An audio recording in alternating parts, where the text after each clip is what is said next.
ইসরায়েলে লক্ষ্য করে যে ১৮০টির মতো ক্ষেপণাস্ত্র হামলা চালিয়েছে ইরান, তার পরবর্তীতে আসলে কি হলো সেই আপডেটটা নিতে চাই। আমাদের সহকর্মী শারমিন শ্রাবণী যুক্ত হচ্ছেন আমাদের সঙ্গে।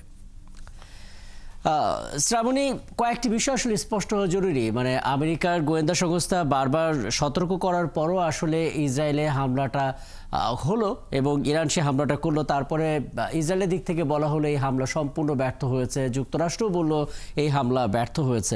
কিসের ভিত্তিতে আসলে ব্যর্থ হয়েছে বলা হচ্ছে? এবং যুক্তরাষ্ট্র তো ইসরায়েলের পাশে থাকার কথা বলছে এবং ইসরায়েলও ঘোষণা দিচ্ছে ইরান ভুল করেছে এবং তারা আসলে সমুচিত জবাব দিবে আজকে থেকেই। মানে কি হচ্ছে আসলে মধ্যপ্রাচ্যে, শ্রাবণী? প্রথমে যেটি বলতে চাই, এই ঘটনাটা আসলে একদিনের ঘটেনি। আমরা যদি বিগত কয়েক মাসের চিত্র একটু তুলে ধরতে চাই, ইব্রাহিম রাইসের একটি হেলিকপ্টার দুর্ঘটনার মৃত্যু হয়েছে মে মাসে। যদিও বলা হচ্ছে এটি একটি দুর্ঘটনা, কিন্তু নানা রকম তথ্য উঠে এসেছে গণমাধ্যমে। এবং আমরা যদি দেখি জুলাই মাসের শেষ দিনে ইসমাইল হানিয়ার হত্যা, এবং তিনি কিন্তু ইরানের প্রেসিডেন্ট মাসুদ পেজিশকিয়ানের যে শপথ অনুষ্ঠান সেখানে গিয়েছিলেন। তাকে তো বারবার ইরান বলেছিল যে তারা প্রতিশোধ নেবে, তার এটির জবাব দিবে, কিন্তু সে অর্থে কিন্তু আমরা কোনো ধরনের জবাব দিতে দেখিনি। তবে শেষ পর্যন্ত আমরা যেটি দেখলাম যে গত শুক্রবার মিসাইল হামলা চালিয়েছে লেবাননে, এবং সেই মিসাইল হামলার কারণে হিজবুল্লাহ হাসান মারা গিয়েছেন।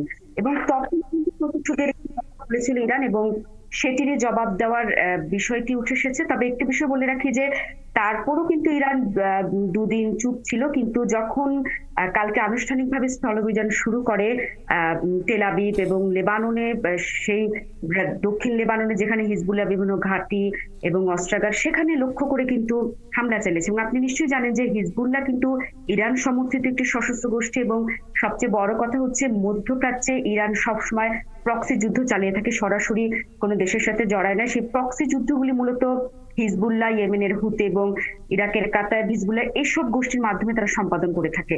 এবং আমরা যদি দেখি যে ইসরায়েলকে চাপে রাখতে এই গোষ্ঠীগুলো,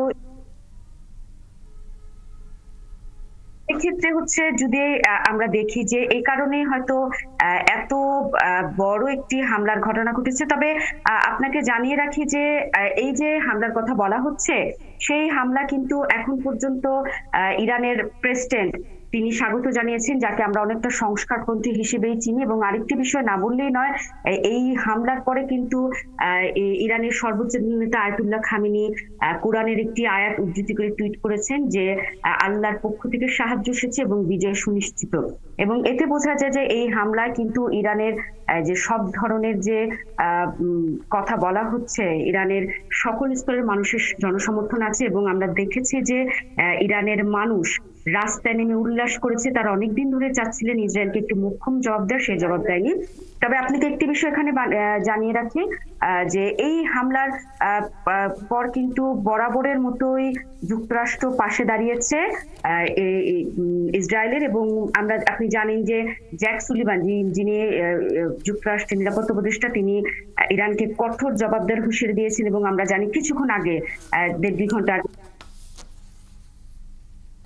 আমরা দেখেছি যে তিনি ব্রিফ করেছেন প্যাট্রিক রাইডার, পেন্টাগনের যিনি মুখপাত্র। তিনি বলেছেন যে ইসরায়েলের সাথে যৌথভাবে কিন্তু এই যে এই মিসাইলগুলি কিন্তু প্রতিহতের কাজ করেছে হচ্ছে তেল আবিবের সাথে যুক্তরাষ্ট্র এই মিসাইলগুলি প্রতিহত করেছে। এবং একটি সবচেয়ে বড় বিষয় যেটি না বললেই নয়, যে এই হামলার ফলে, যেটি আমরা সবসময় বলে থাকি যে আসলেই মধ্যপ্রাচ্যে একটি যুদ্ধের দ্বার প্রান্তে, এবং এটি বলতে গেলে আনুষ্ঠানিকভাবে হিজবুল্লাহ ইসরায়েলি স্থলাভিযানের মাধ্যমে শুরু হয়ে গেছে, এবং সেটি আমরা দেখছি। এবং এর ফলে কিন্তু দিন শেষে মধ্যপ্রাচ্যের সাথে সাথে সমস্ত যদি আমরা সমস্ত যে মধ্যপ্রাচ্যকে ঘিরে যে দেশগুলো আছে, তারাও দিন শেষে অনিরাপদ হয়ে গেলেন। এবং আপনি জানেন যে মধ্যপ্রাচ্যে